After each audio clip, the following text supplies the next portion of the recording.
wa akhrijni mukhraj sidqin waj'al li min ladunka sultanan nasira.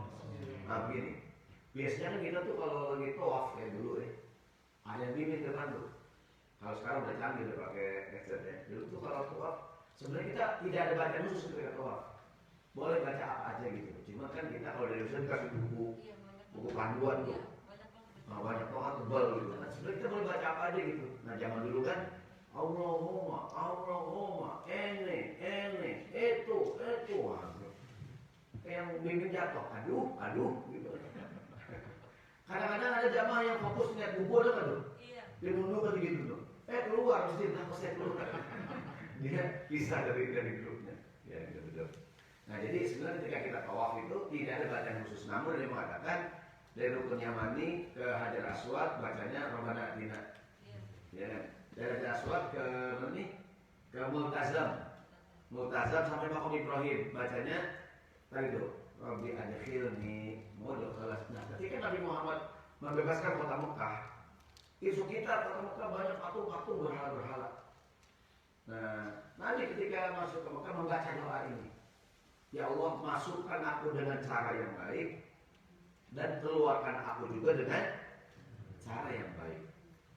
Nah, kata para ulama, doa ini mengandung banyak makna. Makna yang pertama, masuk baik-baik, keluar baik-baik, datang baik-baik, pergi baik-baik. Artinya ketika kita masuk ke lubang kubur kita dengan cara yang baik. Maksudnya wafat dalam keadaan husnul khatimah. Dan nanti kita keluar dari kubur kita dibangkitkan lagi juga dalam keadaan yang baik.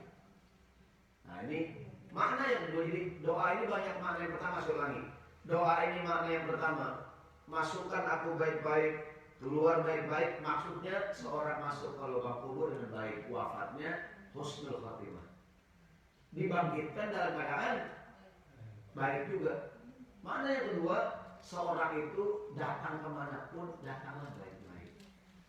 Kita datang ke Amerika baik-baik. Ini belum ingat ini ya, namanya baik-baik maafnya, baik-baik masuk terakhir di sini.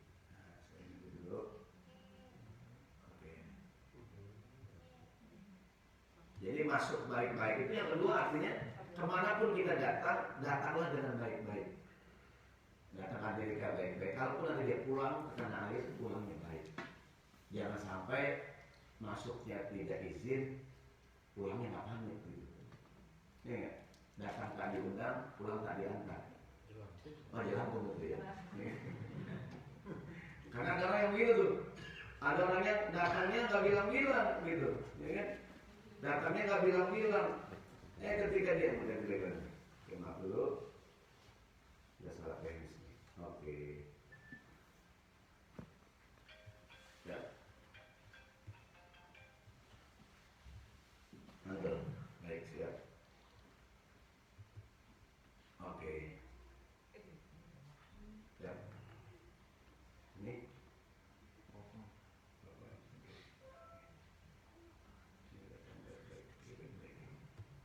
Oke. Jadi bagaimana kita datang ke satu tempat dengan baik, kalaupun pulang baik. Kayak kondangan. Kita kalau kondangan bisa pulang. Kalau pulang sebaiknya pamit. Datang tanpa muka, pergi tanpa punggung.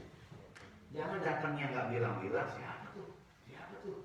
Begitu pulang, nah dia orangnya. Nah itu dalam Islam, mohon maaf ya, kurang punya adab gitu. Nah makna yang ketiga adalah datang baik-baik, pergi baik-baik. Maksudnya mulailah ibadah dengan cara yang baik. Beribadah dengan niat ikhlas. Selesai ibadah dengan cara yang baik alias jangan sombong. Baik, kita bahas satu persatu nih. Sampai jam 5.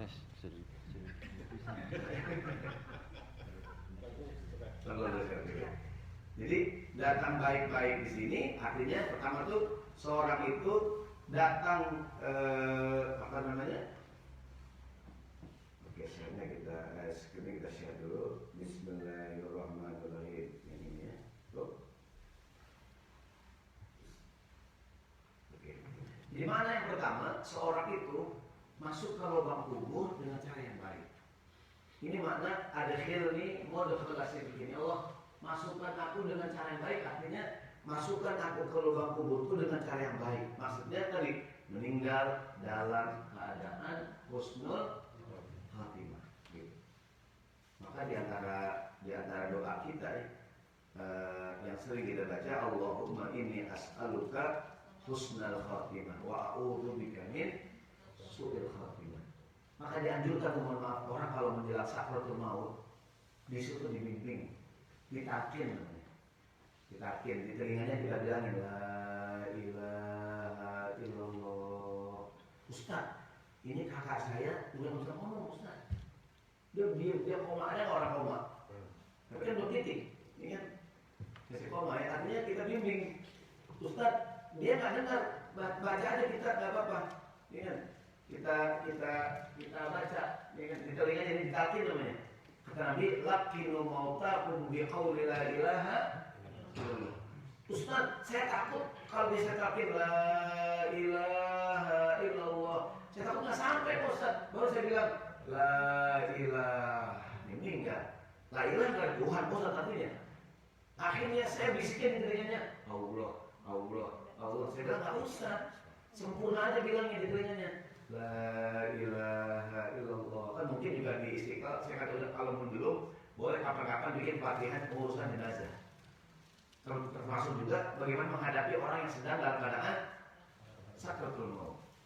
Jadi bagaimana agar dia meninggalnya baik, dibimbing kata Nabi.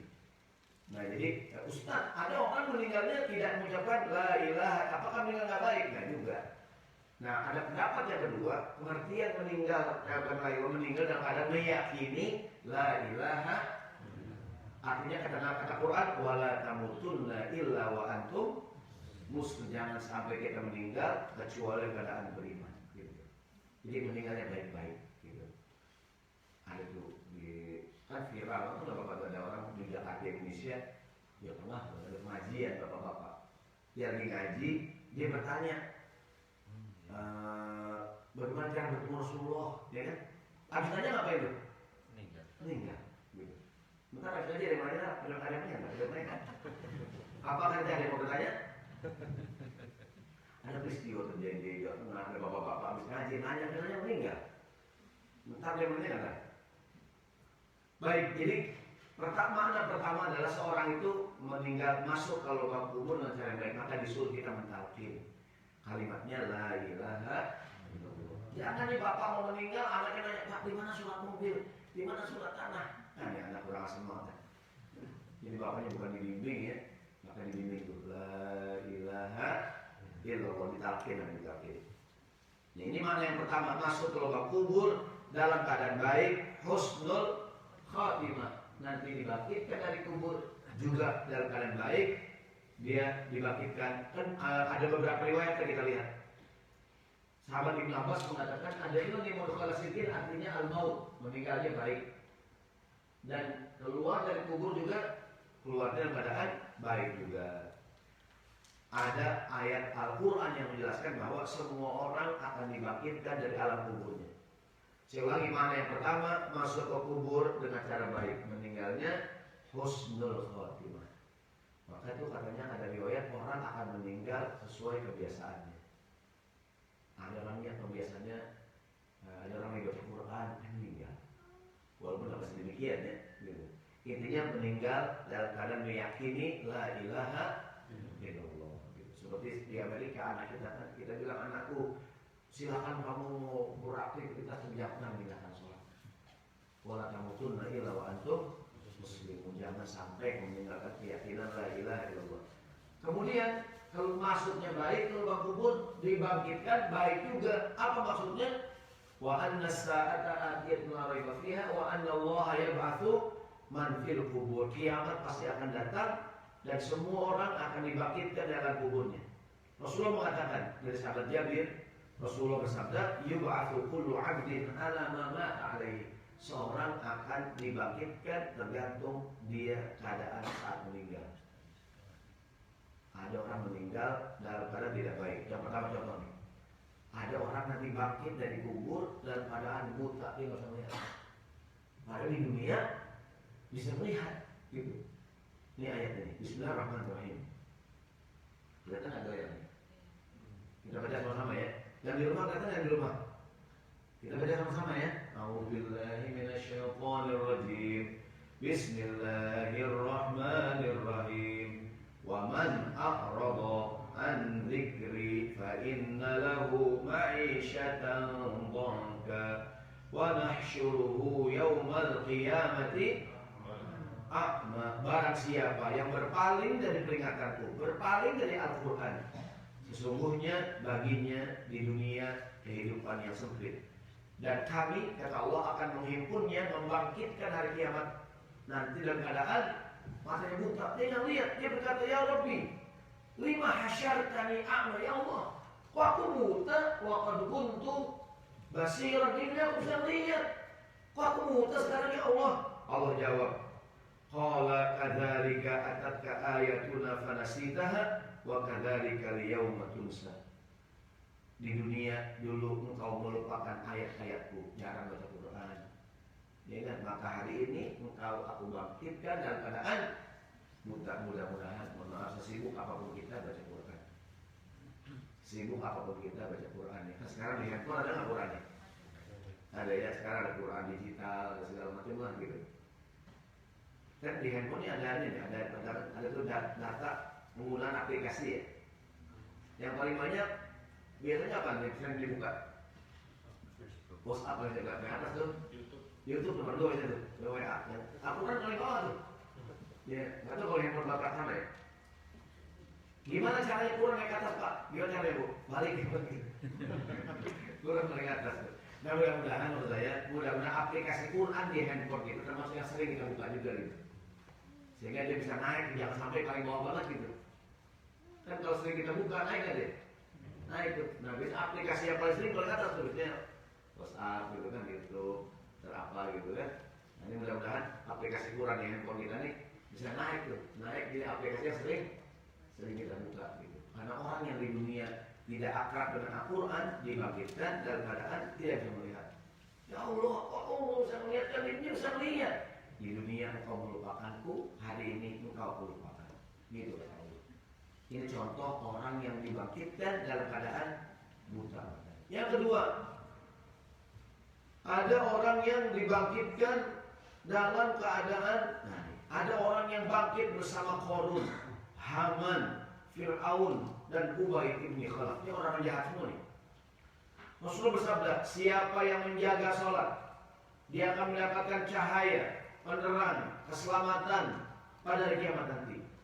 Sementara barang siapa tidak menjaga sholat, dia akan mendapatkan cahaya, tidak mendapatkan penerang, tidak selamat pada hari kiamat nanti, dan akan dibangkitkan bersama Fir'aun, Qarun, Haman, dan Ubay ibn Khalaf. Siapa nih orang yang tidak menjaga sholat? Saya yakin kalau jamaah Istiqlal selalu menjaga sholat, amin. Bahkan kata Pak Ustaz Muharram, di sini Ustaz jamannya kalau jalan-jalan Ustaz gatheringnya Ustaz, kita ada cara-cara Ustaz. Pertama saya pasti masjid Ustaz, gitu. Bapak di mana Pak masjid? Ngapain Mas sembahyang nggak tambahan dikit nih? Dia sembahyang kali, mau numpang ngecas HP deh. Nah ini jadi kemanapun kita pergi, yang pertama kita cari apa? Masjid. Sekarang di Jakarta ya, di Jakarta sekarang di kantor-kantor nih, isi acara, ada acara di luar kantor lah gitu kan, acara family gathering. Saya lihat di susun acara tuh, hari pernikahan registrasi gitu kan, kemudian sarapan segala macam. Nggak ada tuh bacaan sholat zuhur, nggak ada bacaan sholat asar, nggak ada tuh. Saya tanya Pak, ini kok ada sholatnya? Kita atur-atur aja Ustaz. Pokoknya yang masalah gampang kok diatur-atur sendiri Ustaz. Saya bilang kan kalau berarti ini orang tidak mementingkan sholatnya gitu. Beda dengan Istiqlal acaranya nih. Istiqlal acaranya dari awal sholat semua. Sholat. Gak ada makan, itu gak ada makan. Dari awal sholat duha, sholat duha gitu. Kalau ahli ibadah itu Istiqlal. Tapi gak ada cara makan semua yang buat. Betul, kadang-kadang ada orang tuh di sekitar acaranya tuh. Kan kalau orang mementingkan sholat, ada nggak bacaan itu? Jam 12 sholat zuhur, sholat makan, isomak ya, istirahat, sholat makan gitu kan. Ada tuh orang, ada nggak ada tuh saya tanya, ini kapan Pak sholatnya? Silakan diatur aku sendiri Pak Ustaz. Gampang lah cuma gitu. Berarti dia tidak mementingkan sholat gitu. Maka mudah-mudahan kita tuh kalau punya acara agenda. Sekarang di Jakarta, di Indonesia ya, di kota-kota besar, ada tren baru sekarang di Indonesia. Sekarang ada kelas baru di masyarakat kita. Kelas masyarakat kelas menengah ke atas. Umurnya masih muda, 35, 40, 45, 50 gitu. Pendidikannya baik, ekonominya baik, agamanya baik. Ini kelas baru masyarakat Indonesia. Mungkin yang kuliah pada tahun 80-an, 90-an gitu. Ya, mereka ini sekarang secara pendidikan bagus gitu. S1, S2, bahkan jadi profesional di beragam perusahaan di tanah air. Selain juga ekonomi baik, pendidikannya baik, agamanya juga baik. Dulu tuh orang kalau ke mall itu nggak mikir sembahyang gitu. Sekarang tuh ada generasi yang punya umur segini nih. Itu kalau pergi ke mall, pusat perbelanjaan, itu mikir sembahyang, nonton juga dia kayak sholat juga gitu. Kalau dulu kan nonton nggak mikir sembahyang gitu kan. Ini kelas baru di masyarakat kita nih. Maka sekarang umumnya kalau Bapak ke Jakarta, itu mall-mall yang besar-besar, masjidnya juga besar juga. Karena orang malas ke mall yang ada masjidnya gitu. Ini kelas baru masyarakat tuh. Kalau Bapak pulang ke tanah air di rest area, yang pertama rencananya apa tuh? Masjid yang besar. Jadi kalau masjid rest area, masjidnya bagus, orang ambil. Ini karena ada tren baru, tren untuk masyarakat kelas menengah sekarang di Jakarta. Di kota besar Jakarta, Medan, Surabaya gitu. Yang secara umum usianya antara mungkin 35, 40, 45, 50. Punya kuliah tahun angkatan tahun 80-an, 90-an gitu. Sekarang mereka sudah menikah, profesional muda, punya anak gitu kan, punya keluarga, tapi juga cukup religius. Ini kelas baru di masyarakat Indonesia. Sehingga karena pusat perbelanjaan itu pasti ada masjid yang memadai. Dulu kan tahun-tahun berapa ya? Dulu kalau kita ke mall di Jakarta, masjid ini kalau paling bawah nih, basement 5, B5 tuh, atau paling atas tuh. Jadi kalau orang sekolah main malas gitu. Pak, kok masjid tinggi banget Pak? Ya doanya langsung Ustaz kata gitu. Doanya ke langit. Tapi sekarang banyak tuh mall yang besar-besar, masjidnya di apa namanya ini? Di lobby, di food court gitu.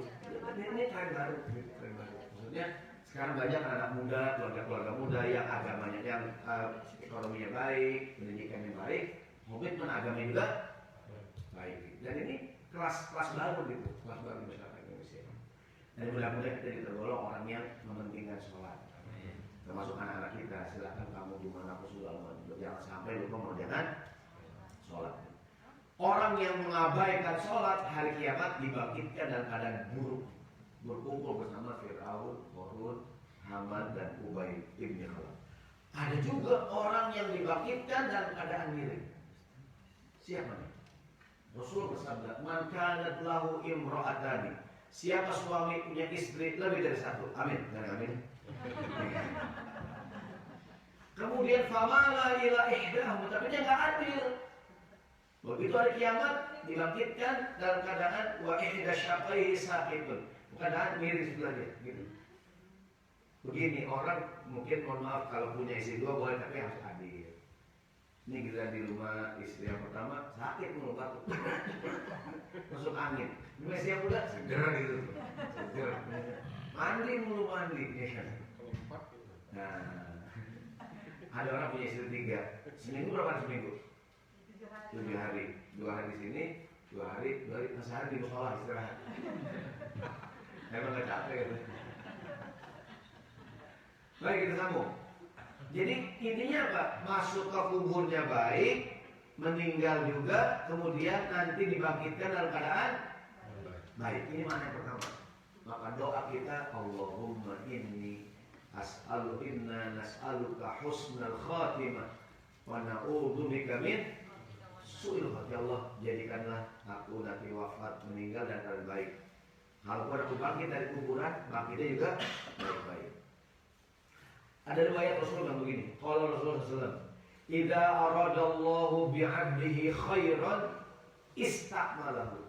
Kalau Allah menghendaki seorang jadi baik, Allah akan pakai dia. Wahai Nabi, nanya sahabat, "Kaifa yastakmilu?" Gimana cara Allah memakai dia? Qala kata Nabi, "Yuwaffiquhu li amalin shalihin qabla mautih." itu orang akan diberikan taufik, hidayah, petunjuk, senang berbuat baik menjelang dia meninggal dunia. Jadi kalau orang pengen jadi baik, maka itu orang kata Nabi akan dipakai sama Allah. Gimana cara Allah pakai dia? Allah jadikan dia diberikan taufik, senang berbuat baik menjelang dia wafat. Di akhir umurnya dia senang berbuat baik. Ini kisah nyata di dekat rumah saya di daerah Mampang, di Kemang Raya tuh. Ada seorang Pak Haji, sebutnya kan cerita baik karena Pak Haji Abdullah. Haji Abdullah. Dia punya toko material, bahan bangunan. Rumahnya dekat dengan masjid. Dia pengurus cuman bukan pengurus inti lah gitu. Sampai satu hari dia diangkat menjadi ketua DKM lewat pembangunan masjid. Karena dia ketua DKM, maka tiap hari di mana dia? Di masjid. Karena dia toko material, masjid dibagusin sama dia. Pokoknya karpetnya diganti, AC semua tuh, tempat wudhu yang keran, dia toko material. Nih ya, keran diganti. Jika cerita beberapa bulan masjid cakep banget. Ya. Karena dia ketua masjid, pengajian di mana duduknya? Di depan, datang duluan. Pokoknya sejak jadi ketua DKM rajin banget dia masjid. Qadarullah berbulan kemudian meninggal dunia. Ya. Saya ingat hadis ini nih. Kalau Allah pengen orang jadi baik, itu orang dipakai sama Allah. Ya, saya kan sampaikan ini sebelum aja belum luar biasa nih dia. Dan Allah pengen jadi baik, ya. Sebelum meninggal jadi pengurus masjid. Sejak saat itu gak ada yang berani gitu DKM. Gak ada yang berani gitu DKM. Atau meninggal. Ini contoh. Kalau Allah pengen wajib hadir. Orang begitu tuh, Allah pengen dia jadi baik. Allah pengen dia jadi baik di akhir umurnya urusin masjid. Apa kurang itu baru? Kan dia ketua DKM, dia kalau sholat untuk paling depan kan, ngaji paling depan. Muazin. Banyak ngomong ya. Jadi maksud saya, ya Allah, ya, karena saya kenal bang, maksudnya ya Pak Jadullah nih, ya Allah begitu dia. Pokoknya semua nih dibagusin dah tuh, keran-kerannya rusak, karpet, keramik semua, dicat lagi masjid, AC dipasang. Orang saya merasa ya Allah sejak saya Jadullah jadi ketua masjid, berubah banget masjid, rapi. Qadarullah, ternyata begitulah cara Allah membuat orang jadi baik.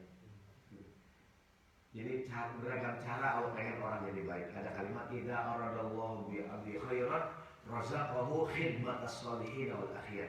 Kalau Allah pengen orang jadi baik, itu orang diberikan kesempatan berkhidmat melayani orang yang baik-baik. Melayani itu berkhidmat bukan sebuah kehinaan. Menjadi pelayan itu sebuah kemuliaan. Raja Saudi Arabia, apa gelarnya? Khadimul Haramain. Pelayan dua kota suci, ya kan? Menjadi pelayan itu bukan hina, dia mulia gitu. Kita ini jadi volunteer di masjid, ya, melayani itu sebuah kemuliaan. Kemuliaan bukan, kan orang merasa melayani orang itu kehinaan ya. Ya enggak, justru melayani itu sebuah kemuliaan. Kan kalau di Tauhid kan ada budaya kalau ada sendal dirapihin gitu kan. Orang yang pokoknya melayani itu sebuah kebaikan. Istri melayani suami, bagus gak tuh? Bagus. Suami berkhidmat kepada istrinya. Nabi Muhammad berkhidmat. Aisyah ditanya, wahai Aisyah, Nabi Muhammad kalau di rumah ngapain? Kata Aisyah, Nabi Muhammad kalau di rumah yaqumu fi khidmati ahlihi. Aisyah, Nabi Muhammad melayani istrinya. Jadi bapak-bapak suami melayani suami, melayani istri berkhidmat, boleh nggak bu? Boleh. Suaminya yang belanja, amin. Dia masak, amin. Dia nyapu, amin. Dia ngepel, amin. Istri sibuk main HP.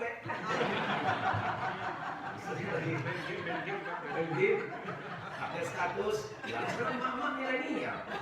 Sekarang mama TikTok. Begini kan ada sebagian suami merasa masak itu kerjaan perempuan. Ya enggak? Kerjaan rumah itu enggak.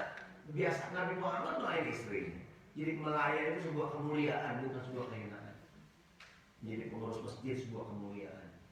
Nabi Muhammad pernah tuh lagi jalan masjid, selalu ke masjid. Nabi lihat ada anak muda yang nyapuin masjid. Satu hari Nabi lewat nggak ada. Kemana sih pulang kata Nabi? Biasanya dia Nabi lihat ada anak muda ke masjid, kok nggak ada? Kata yang lain Rasulullah dia sudah meninggal dunia. Nabi marah, kata Nabi kenapa dia meninggal? Aku nggak dikasih tahu. Karena menurut Nabi melihat sahabat itu meremehkan orang ini gitu. Mentang-mentang cuma tukang sapu masjid, dia meninggal, Nabi nggak apa ya? Nggak dikasih tahu. Nabi bilang di mana kuburnya? Dia ada ke kuburnya, dan Nabi doain, dan Nabi mudah-mudahan dengan doaku kuburnya diterangi Allah Subhanahu Wa Taala. Ini riwayat kata para ulama menggambarkan betapa mulianya orang yang jadi pelayan di masjid, berkhidmat gitu. Ini cara Allah melayani, jadi beragam cara Allah bikin kita jadi baik gitu. Nah, di antara tadi kalau Allah menghendaki orang jadi baik, Allah jadikan dia senang berbuat baik di akhir hidupnya. Lagi sayang-sayangnya sama keluarga, lagi rajin ibadah, lagi Allah ambil itu. Namanya meninggal dalam keadaan yang ada nggak orang meninggal lagi sholat? Saya tanya semuanya, Bapak mau nggak meninggal lagi sholat? Doa Pak, ya Allah wafatkan aku lagi sholat. Dia Bapak Ustaz, Bapak ngeri. Oh ya Allah meninggal tadi. Tiap Bapak doa, ya Allah wafatkan aku saat aku sedang sholat. Wafatkan aku. Sehingga dia mau takbir, usolli kalau meninggal ini. Coba ada Bapak minta. Ibu mau nggak meninggal lagi sholat? Mau minta sama Allah. Ya Allah wafatkan aku saat aku sedang sholat. Setiap mau takbir nih, stop aja meninggal ini. Gak apa-apa, ya kan? Gak apa-apa minta sama Allah. Jadi setiap mau sholat jadi khusyuknya nggak tuh? Ya Allah dia meninggal. Kan orang, ya kan Allah mengabulkan doa yang kita minta. Jadi kita balik. Ini doa yang mana yang kedua? Mana yang kedua dari doa yang tadi? Rabbi adkhilni mudkhala sidqin adalah masuk ke satu tempat dengan cara yang baik. Keluar juga dengan cara yang baik. Ada riwayat mengatakan doa ini, doa Rabbi adkhilni mudkhala sidqin, ini doa katanya turun ketika tadi menaklukkan kota Mekah. Nabi Muhammad keluar pertama. Ini peristiwa turun ketika Nabi hijrah dari Mekah ke Madinah. Kan di Mekah Nabi diintimidasi, ya enggak? Disakiti segala macam. Akhirnya beliau ngapain? Hijrah ke kota. Nah, keluarnya Nabi dari Mekah, niatnya bagus nggak? Bagus, menjaga akidah. Dan ketika beliau masuk ke Madinah, maksudnya juga baik, memakmurkan kota Madinah. Begitu kita seharusnya. Ya enggak? Yang tadi saya bilang kita datang ke kota ini sudah dengan cara yang baik. Atau kita datang dan keluar dari Indonesia kan mungkin kemarin dengan niat yang baik. Dan negeri ini pun kita datang dengan baik-baik. Mudah-mudahan kita tidak melanggar hukum negara ini. Ya enggak? Dia karena kawan kita yang mungkin suratnya kurang, ya enggak? Boleh kita bilangin. Jangan, mohon maaf ya, jangan dia mau diurus gitu. Supaya masuk ke negara ini dengan cara yang baik gitu. Dengan peraturan, ya, pajak, segala macam, ya, sesuai dengan doa ini gitu. Ya, di negara ini ada aturan begini, aturan begitu, aturan begini, kita taati dengan baik. Nah, ada yang mengatakan ayat ini doa itu turun ketika Nabi keluar dari kota Mekah, hijrah ke kota Madinah. Ya kan? Jadi keluar dari Mekah alasannya baik, menjaga keyakinan, dan masuk ke Mekah juga.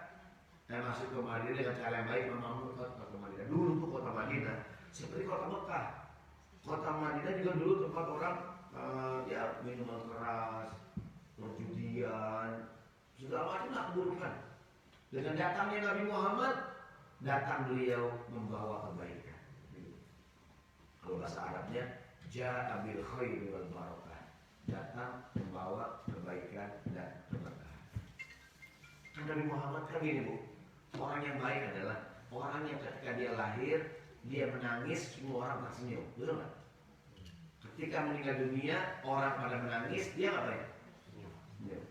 Bayi ketika lahir menangis. Iya nggak tuh? Iya kan? Ada yang bilang gini, kenapa bayi lahir menangis? Karena dia tahu, wah dunia ini berat gitu. Dia menangis gitu. Iya. Dia tahu tantangan dulu. Jadi bayi yang bagus ketika lahir dia menangis, orang pada ngapain? Kesenangan. Dan sebaliknya semasa hidup dia berbuat kebaikan. Dengan amalnya dia meninggal, dia tersenyum. Orang pada ngapain? Nangis, itu yang bagus. Jangan dibalik. Bayi baru nangis belum tahu. Bayi baru nangis, wah anak saya kata lahir. Orang udah ketakutan. Wah siapa? Selama hidup berbuat dosa, berbuat kejahatan, pas dia meninggal orang gila nggak? Alhamdulillah penjahat meninggal gitu. Sebentar dia ngapain? Nangis kesedihan. Nah kita mudah-mudahan dimanapun kita hadir memberikan dampak nih. Hidup ini tidak hanya keren, harus memberikan dampak. Apa impact yang kita berikan buat lingkungan kita? Masjid Istiqlal tidak hanya keren, nggak cukup keren. Dia harus memberikan dampak gitu. Banyak banget orang yang keren tapi nggak berdampak. Kayak orang sekarang di media sosial, ada orang follow-nya 12 juta, benar nggak? Tapi apa impactnya buat kebaikan gitu? Para influencer, ya dia seharusnya gitu, menularkan kebaikan gitu. Jangan bangga follower kita banyak. Apa dampaknya gitu? Jangan bangga di Amerika Serikat kita punya rumah mewah, punya mobil 2, 3, 4. Apa dampaknya gitu buat lingkungan kita? Minimal kalau kita bicara agama, buat agama kita. Kita pendidikan S1, S2, S3, kita PhD. Apa dampak yang gitu? Ya. Jadi nggak cukup keren, ya. Jadi harus memberikan impact yang kuat gitu. Karena kata Nabi, khairun nas anfa'uhum, jadi orang yang paling baik, yang paling banyak memberikan manfaat gitu. Jadi nggak cukup kan gini, Nabi Muhammad ke kota Madinah dulu namanya Yathrib, pas Nabi datang namanya berubah, Madinah Al-Munawwarah, kota yang bercahaya. Nabi Muhammad tuh dari lahir membawa kebaikan. Siapakah perempuan yang menyusui Nabi? Halimah Sa'diyah, nama kampungnya Bani Sa'ad. Halimah Sa'diyah itu nama kampungnya. Sa'ad itu Sa'diyah itu kampung Bani Sa'ad. Kata Halimah, dulu kampungku kering, binatang-binatang gak ada susunya. Semenjak aku nyusuin bayi yang namanya Muhammad, kampungku subur. Kata Halimah, betul gak? Hewan-hewan susunya banyak, kebunku subur.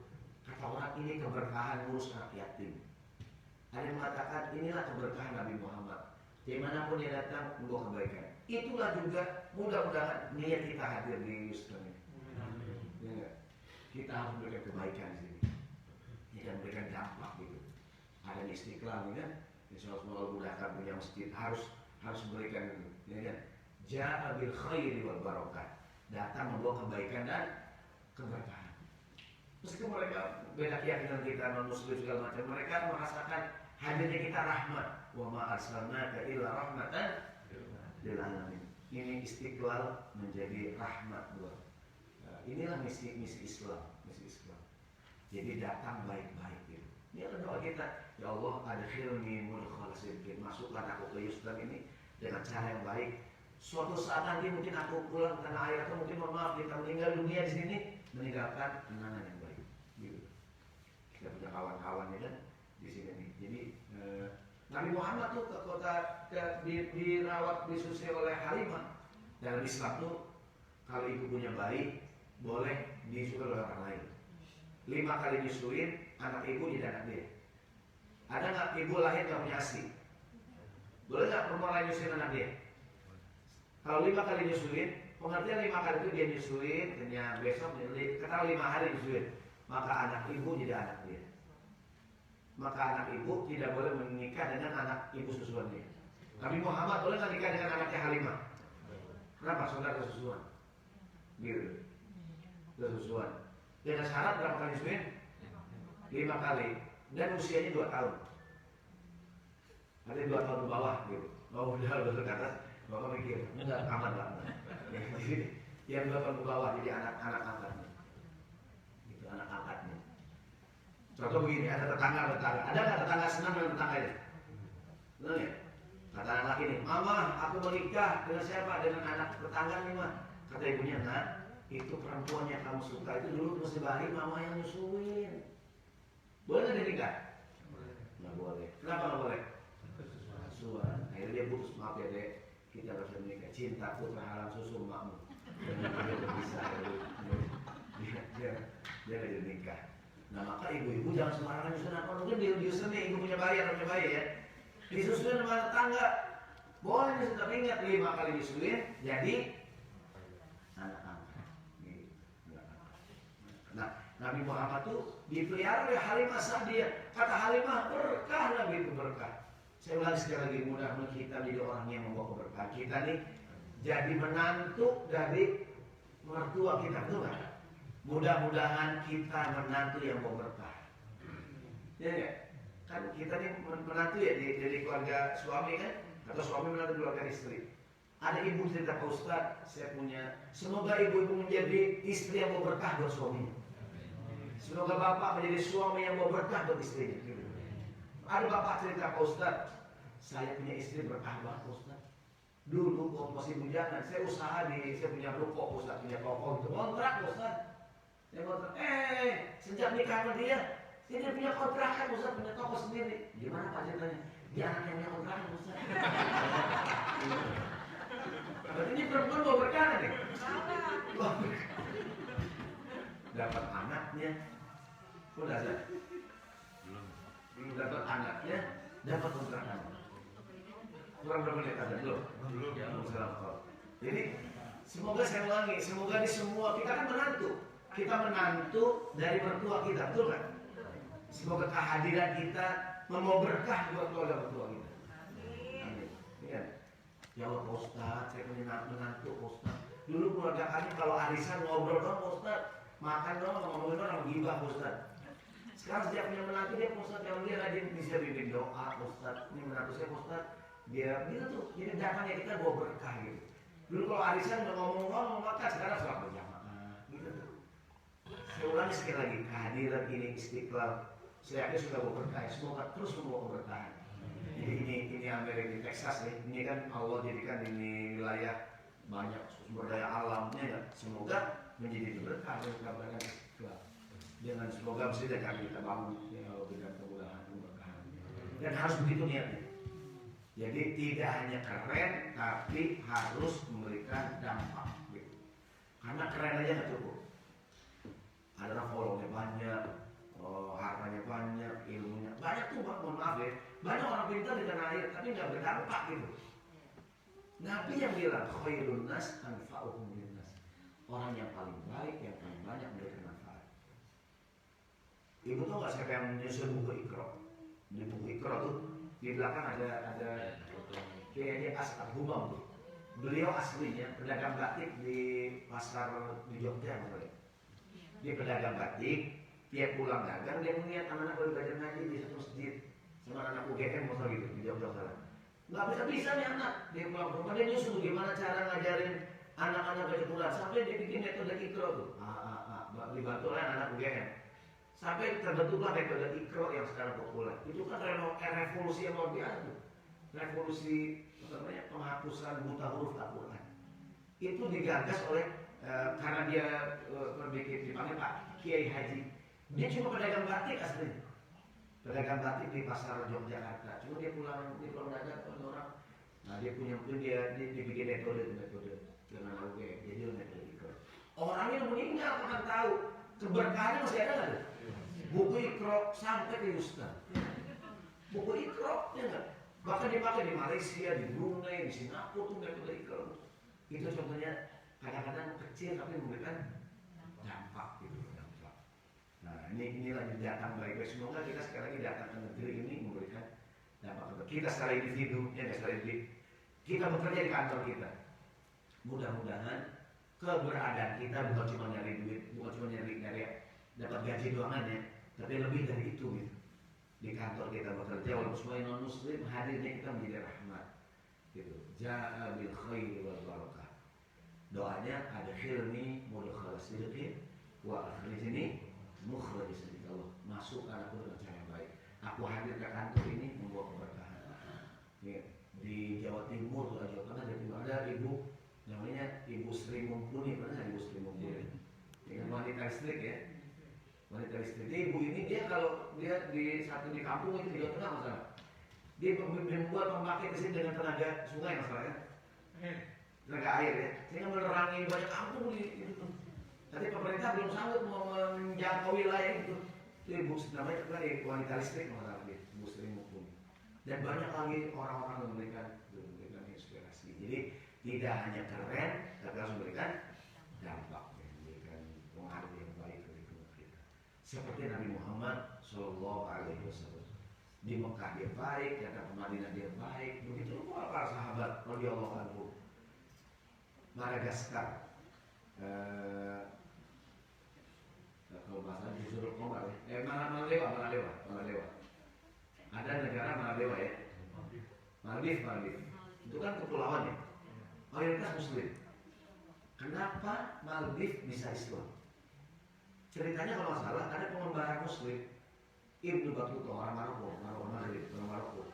Kan sekarang kita melihat pengembara Muslim, kalau Muslim ada pengembara Muslim kan Ibnu Battuta. Kalau ibu pulang ke tanah air ke Taman Indonesia itu ada filmnya tuh, pengembara Muslim Ibnu Battuta. Ibnu Battuta di mengembara sampai ke lautan Cina dan kapal terdampar di wilayah Maldives. Kemudian dia menikah dengan warga lokal, beranak pinak, sampai hari ini Maldives menjadi mayoritas beragama Islam. Itu cerita awalnya. Ya. Bagaimana orang datang bawa keberkahan. Jadi tidak hanya pikiran dari sendiri, beliau memikirkan dakwah Islam. Kemudian tadi saya sampaikan di awal ada istilah datang tampak muka, pergi tampak punggung. Jadi jangan sampai kita di kondangan, ada kondangan ngisi utang, begitu pulang nggak bilang bawa jeruk 3. Maunya kalau datang tuh ngisi tamu pulang apa ya? Pamit. Kita kalau pergi haji, pergi umroh, pas datang nggak tawaf apa namanya? Kudum, tawaf kedatangan. Pas pulang tawaf apa? Wadah. Begitu kira-kira ada tuh. Datangnya izin, pulangnya pamit. Gitu. Itu adat dalam Islam. Datang membawa kebaikan, datangnya baik-baik, pergi juga baik-baik. Di Indonesia kan ada orang kontrak, orang kontraknya. Ini berbeda sama. Saya bilang tuh, tolong dong yang kontrak rumah tuh datangnya baik-baik haji, Assalamualaikum haji, saya mau kontrak di sini haji. Di Indonesia sekarang juga kan lagi katanya LGBT. Jadi banyak kos-kosan. Saya punya orang tua punya kos-kosan, terus saya jaga di rumah saya. Kita di peraturan kalau ada yang kontrak nggak boleh bawa perempuan ke dalam rumah. Ada ruang tamunya gitu.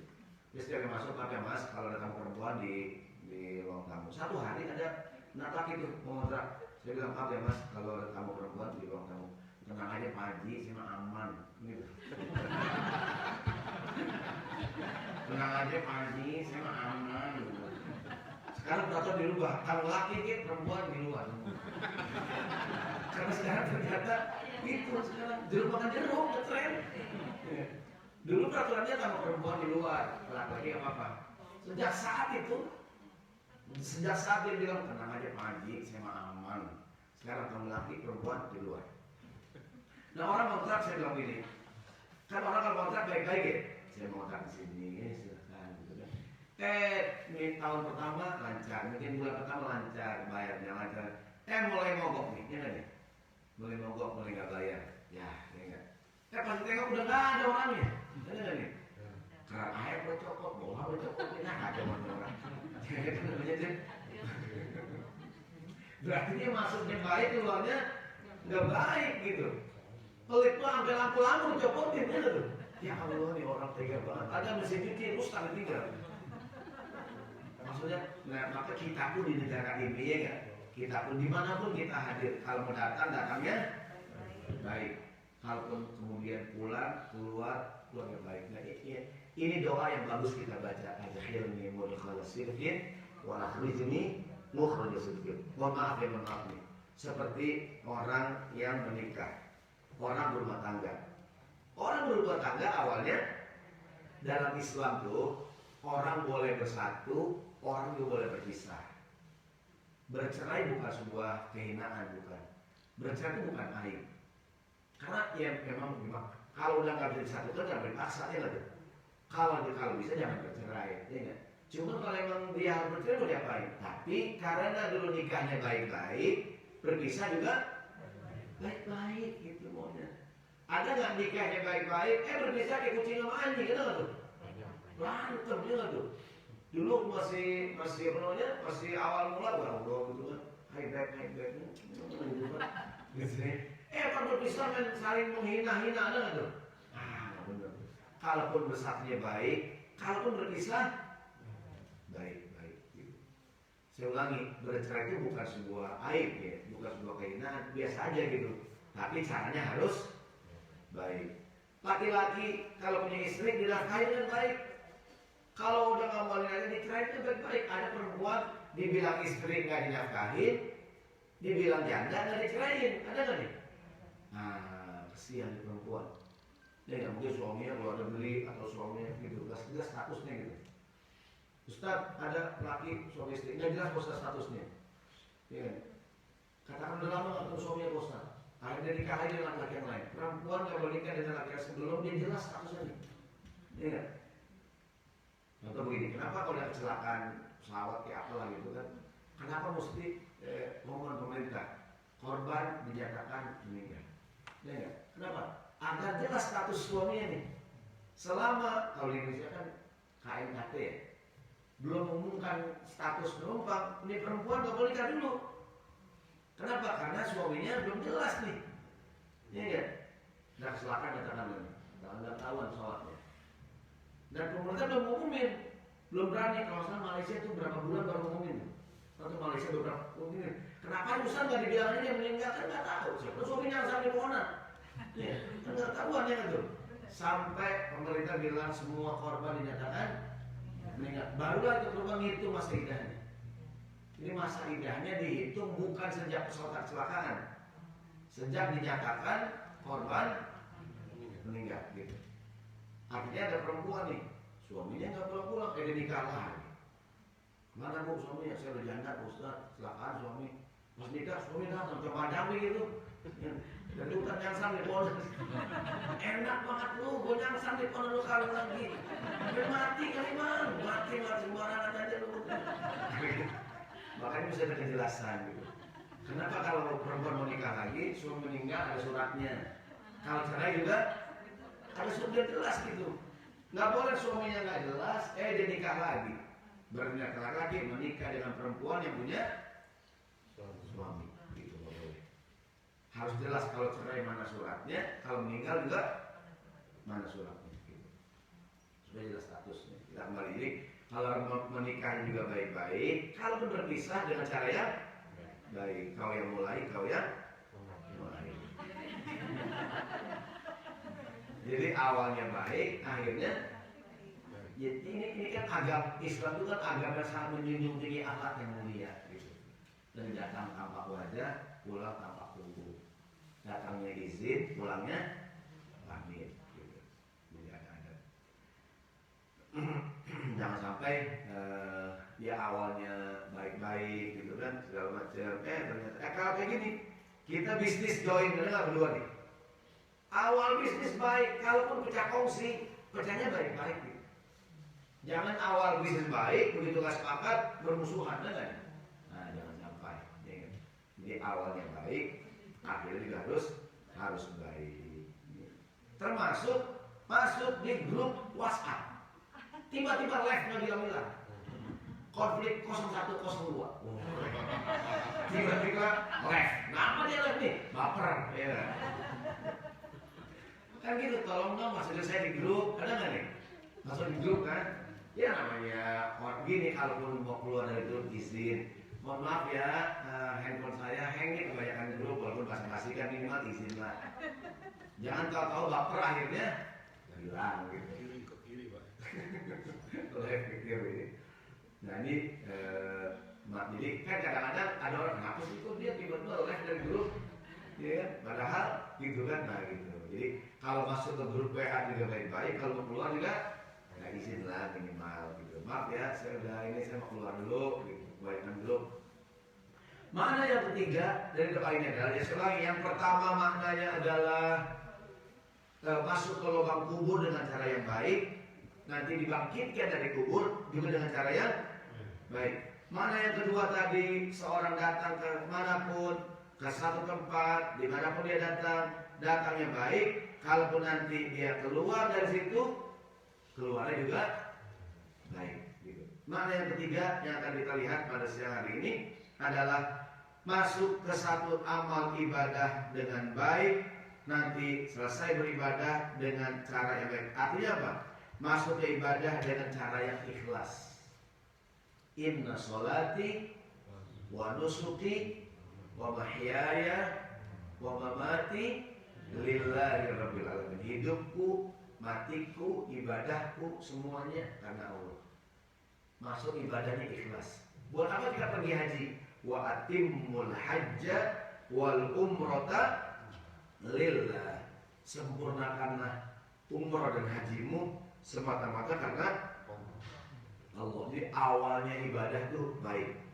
Nanti selesai ibadah juga dalam keadaan baik, alias tidak pamer, tidak riya. Pergi hajinya karena Allah, pulang haji juga, nah jangan sombong. Dia berkurban juga karena Allah, selesai kurban juga nggak sombong. Karena ada orang awalnya bagus, selesainya sombong, ada nggak tuh? Ini kan pergi haji harus karena Allah. Dan begitu pulang haji tetap dia tidak riak, tidak sombong. Riak pengen dilihat, sum'ah pengen didengar gitu. Mentang-mentang udah pulang haji, gitu kan dia berubah. Mau mana bang? Gue bang haji sekarang. Mau mana pak? Pak haji. Oh iya pak haji. Dia nggak mau kondangan. Kenapa nggak kondangan? Gue udah haji, kok nggak ada haknya? Ya, jadi berangkatnya karena Allah, pulang juga tidak riak, tidak pamer gitu. Tidak pamer. Ustaz, boleh nggak saya mengumumkan sedekah saya? Sedekah boleh dirahasiakan, boleh diumumkan. Dua-duanya baik. Itu bersedekah, kalau kamu rahasia, kamu tampakkan sedekah kamu baik. Kalau kamu rahasiakan lebih baik. Jadi boleh nggak sedekah diumumin? Boleh. Mungkin buat transparansi, buat audit, buat motivasi yang lain. Tapi kalau diam-diam kita berikan itu lebih baik. Maka gini kata para ulama. Mengapa sedekah baik-baik itu dianjurkan? Ya sedekah diam-diam dianjurkan begini. Sedekah dirahasiakan itu, tadi ditampakkan boleh juga buat beragam kepentingan. Tapi kalau dirahasiakan baik kenapa? Yang memberi lebih ikhlas, yang menerima terjaga kehormatannya. Kalau kita kasih hadiah ke orang, kalau bisa nggak mesti itu orang kita sebut namanya. Katakanlah, saya maaf nih, tidak semua orang senang dipublikasikan gitu, walaupun dia susah gitu, ya ya. Gitu saya. Kadang-kadang ada di tanah air nih, satu orang yatim dipajang fotonya, naik ke panggung. Ada nggak orang yang malu? Jadi kalau bisa kita menjaga kehormatan dia. Manusia itu makhluk yang mulia. Meskipun dia duafa, meskipun dia fakir miskin, harus tetap kita jaga kehormatannya.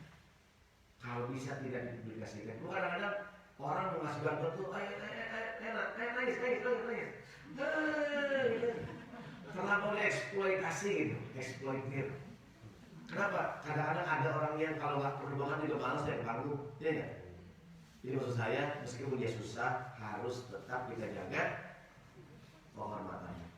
Jadi sedekah itu dirahasiakan, yang memberi lebih ikhlas, yang menerima lebih terjaga kehormatannya. Jadi kalau kita kasih bantuan, kalau misalnya dipoto nggak usah dipoto. Kalau dipoto seperlunya lah gitu. Karena sekali lagi tidak semua orang senang diekspos kesusahannya gitu. Jadi kalau bisa kita demi menjaga harga diri. Allah lebih sholat. Assalamualaikum warahmatullahi wabarakatuh. Saudara dan bapak dan ibu-ibu, kita punya waktu 10 menit untuk tanya jawab. Ada yang ingin bertanya? Ibu, ada Pak Pohan Indonesia. Terima kasih. Assalamualaikum warahmatullahi wabarakatuh. Pak Samani, salam dari Pak Samsi, Pak. Nah, masalah ya, ini kembali kepada jadi ketua DKM tadi, Pak. Jadi ada 2 pertanyaan di sini. Jadi untuk kalau memang Allah telah menyayangi seseorang itu, maka akan diarahkan oleh Allah akan pada akhir hidupnya atau dalam kehidupannya untuk melakukan hal-hal kebaikan yang memberikan dampak bagi umat yang ada di sekitarnya. Ini mungkin dapat dikaitkan, mungkin Bapak bisa terangkan kepada keadaan takdir, predestination. Mungkin tolong Bapak elaborate lagi. Terus kedua, mungkin ini ya ada juga yang betul orang nggak mau dengar cerita itu, ada orang nggak mau jadi ketua DKM karena takut mati, atau ada juga orang yang berani aja dia karena dia pikir jadi ketua DKM itu matinya mati yang terbaik gitu. Dalam kematian ini banyak orang sebenarnya sudah mempersiapkan dirinya untuk siap untuk mati, tapi tetap aja ada ketakutan untuk menghadapi kematian ini. Apakah mungkin Bapak bisa elaborasi sedikit lagi mungkin kenapa manusia itu takut menghadapi kematian? Terima kasih. Assalamualaikum warahmatullahi wabarakatuh. Waalaikumsalam. Jadi bismillahirrahmanirrahim. Yang kedua ini tentang kematian nih. Quran yang bilang tuh. Allah berfirman bismillahirrahmanirrahim. Qul innal mauta alladzi tafirruna minhu fa innahu mulaqikum. Katakanlah kematian yang kebanyakan manusia lari daripadanya, dia pasti akan datang mengejar kamu. Jadi hal yang wajar kalau manusia takut mati gitu. Bahkan ketika Rasulullah mengatakan man kariha liqa Allahi karihallahu liqa'ahu. Siapa yang benci bertemu dengan Allah, Allah juga benci bertemu dengan dia. Apakah maknanya kita nggak boleh takut mati? Karena ada awal hadisnya man ahabba liqa'allahi ahabballahu liqa'ahu. Siapa yang ingin bertemu dengan Allah, Allah juga. Siapa yang senang bertemu dengan Allah juga senang bertemu dengan dia. Dan siapa yang tidak suka bertemu dengan Allah, Allah juga tidak suka dengan dia. Apakah maknanya kita nggak boleh takut mati? Kenapa kamu takut mati? Kan takut mati itu kan ketemu Allah, ini ya. Dan ketemu Allah itu Allah juga suka. Ketika kamu tuh takut mati, seolah kamu takut, kamu nggak suka. Nah itu bukan begitu maknanya. Maknanya bahwa wajar saja ketika seorang itu takut akan kematian. Kan semua kita pengennya panjang umur, amin. Kalau sakit berobat ya kita, berobat, ya kan kita pengen sembuh, gitu. Jadi, tapi gini, takut kepada binatang kita menjauh, takut kepada Allah semakin mendekat. Jadi kita takut kematian membuat kita semakin mempersiapkan diri akan mati. Jadi takut mati itu hal yang wajar. Mungkin orang lagi kayak corona sekarang kan ada yang bilang buat apaan vaksin? Ini kalau takdir mati juga. Ya nggak vaksin aja panjang umur, gitu. Umpamanya kan tetap aja bahwa kita vaksin bagian dari usaha kita, gitu. Maksudnya bahwa orang takut mati itu hal yang wajar. Karenanya dia berobat, pengen panjang umur, dia makan vitamin, jaga kesehatan, gitu. Tapi kalau saatnya dia kemudian meninggal dunia, ya itu udah takdir Allah Subhanahu Wa Taala. Jadi pengertian apa namanya? Ada hadis Nabi itu Rasulullah mengatakan aktsiru min dzikri hadimul ladzat. Perbanyaklah mengingat-ingat hal yang menghancurkan kenikmatan. Apakah itu? Kematian. Umumnya orang malas ngomongin kematian, ya enggak? Kadang-kadang ngomongin panjang umur, namun perlu juga kita ngomongin kematian. Intinya bahwa seorang takut mati itu hal yang wajar ya. Kemudian takut mati, ya tadi dia pengen panjang umur, minum obat, ya ke dokter gitu kan. Tapi kematian hal yang pasti kita hadapi. Yang kedua tadi, ya mudah-mudahan kita semua ya, dimanapun kita hadir gitu, dimanapun kita datang, bisa memberikan dampak yang baik, yang positif gitu. Walaupun singkat tuh hadis Nabi, khairun nas anfa'un nas. Orang yang paling baik, yang paling banyak bermanfaat. Kata Nabi, ahabul a'mali ilallahi sururun udkhil wal muslim. Amal yang paling Allah suka, kegembiraan yang kau masukkan ke dalam hati seseorang. Bikin orang gembira itu amal yang paling Allah suka. Nabi kasih contoh, memberi makan orang yang kelaparan. Itu amal yang Allah suka. Membantu orang yang sedang kebingungan. Ada orang baru datang dari Indonesia, mungkin di Amerika, dia dari kerjaan, dia lagi sekolah, di kuliah, dia bingung gimana cara ngurus urusannya kan. Kita tolongin, senang aja. Itu ternyata itu amal yang Allah suka. Jadi memberi makan orang lain, menunjuki orang yang kebingungan. Bahkan kata Nabi, kata Nabi, membantu orang lain mengurusi urusan sampai selesai lebih aku suka dibandingkan iktikaf di masjid selama 1 tahun. Gitu. Jadi aku menolongin orang lain, dia baru datang dari Indonesia ke Amerika, mau kerja, mau kuliah, ini enggak lagi ngurus segala macam. Dia bingung cara ngurusnya kan, dia lagi nyari rumah segala macam. Kita bantu sampai urusan selesai, kata Nabi. Lebih aku suka dibandingkan aku iktikaf di masjid selama 1 tahun. Bisa betapa gitu. Jadi amalan-amalan yang memberikan manfaat untuk orang lain. Khairun nas anfa'uhum. Jadi orang yang paling baik menurut Nabi Muhammad, orang yang paling banyak memberikan manfaat. Ada pisau itu Swiss Army ya, yang pisau satu tapi gunanya, nah gitu tuh. Ya kan? Muslim gitu aja tuh. Dia bisa ngapain aja gitu. Ada mertua, Pak Ustadz saya punya mantu, Pak Ustadz dia ngapain aja bisa, Pak Ustadz. Kalau dia datang, Pak Ustadz tuh pintu kendor, dia ditanya, jadi nggak Pak Ustadz. Dia kayak MacGyver tuh apa yang MacGyver dulu. Dia kayak MacGyver, Pak Ustadz, kan TV rusak buruk gebrak, jadi bagus Pak Ustadz. Kadang-kadang ada AC ini rusak, dipanggil tukang mekanik dia bersihin, jadi bagus Pak Ustadz. Beh, bayar beh, kok gue yang bayar kan teman-teman? Ya kan masalah, buset saya panggil doang beh gitu kan. Jadi ada ibu cerita saya punya menantu berkabar Pak Ustadz, dia bisa bersihin ini, itu jendela, pintu dikencangin Pak Ustadz. Saya nggak bisa keluar Ustadz, ini kan kunci di dalam. Mudah-mudahan kita begitu tuh, ya kan? Jadi orang yang kata Nabi anfa'uhum linnas, manfaat untuk orang lain. Jadi dia seperti ibu sini kan, saya yakin bahwa punya beragam kontribusi gitu di sini.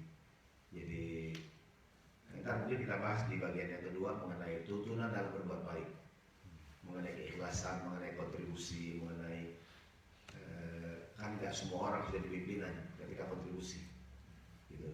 Ntar kita akan bahas pada kajian yang kedua mengenai tuntunan dalam kita berbuat kebaikan. Kira demikian, mohon maaf. Jadi mudah-mudahan sih semangatnya, saya pernah ngomong dengan kita semua ya, semangat memberikan manfaat. Seperti ini, para ulama berbeda pendapat tentang merenovasi masjid. Kalau tujuannya kemanfaatan, silahkan. Tambah nyaman, pakai AC, tapi kalau sekedar keindahan, kemewahan, ulama berbeda pendapat. Karena ada orang bangun masjid, kubahnya emas, kerannya emas, gitu. Maka ketika Saudi Arabia merenovasi Masjidil Haram, tidak sedikit ulama-ulama di Saudi memberikan masukan.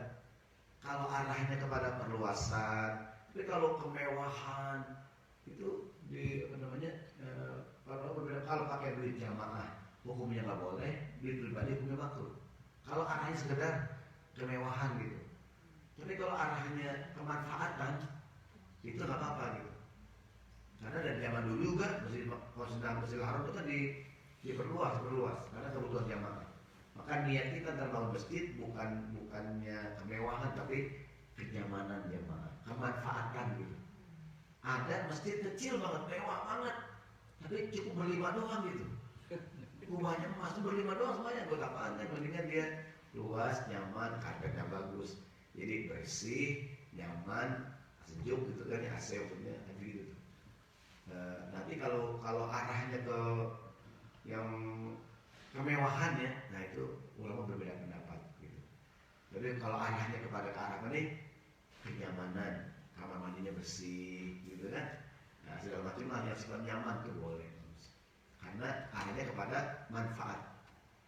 Jadi saya ulangi, bukan hanya keren, tapi harus memberikan manfaat. Allah a'lam bishawab. Semoga nyambung, kalau nggak nyambung minta maaf ya. Baik, Bapak-Bapak ini, ya sekolah yang Ustaz, Bapak-Bapak ini Ibu sekalian, waktu untuk sesi pertama sudah habis. Insya Allah kita punya waktu 15 menit untuk menyiapkan diri sholat asar, sholat zuhur maaf.